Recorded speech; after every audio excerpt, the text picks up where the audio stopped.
presented by Tufan Music World. मुस्कानावा से कह देना Tufan Recording Studio. मुस्कानावा से कह देना लई की पटाई रे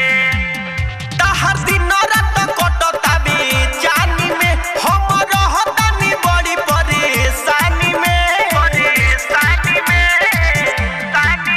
तहर दिन रात कटताबे जानी में हम रहतानी बड़ी परेशानी में अपना मालावा से कह देना भाई रे एगो हमरो ला लई की पटाई रे मुस्कानावा से कह देना भाई रे एगो हमरो ला लई की पटाई रे ज्योतिया से कह देना Tufan Recording Studio. ज्योतिया से कह देना लई की पटाई रे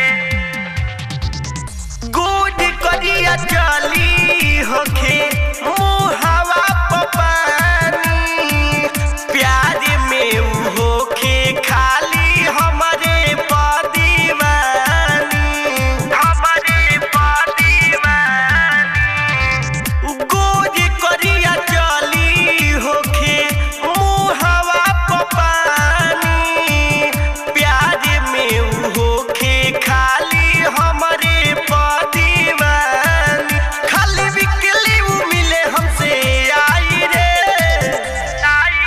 अपना मलिया से कह देना भाई रे एगो हमरो ला लई की पटाई रे हत ज्योतिया से कह देना भाई रे एगो हमरो ला लई की पटाई रे ज्योतिया से कह देना Tufan Recording Studio. ज्योतिया से कह देना लई की पटाई रे सारा धापा सुतती कवनो लई के कोरा अनुपय केला गोलू करे लेनी होरा सारा धापा सुतती कवनो लई के कोरा आसी करा जसुनिल करे लेनी होरा न तो यारवा के यारी टूट जाई रे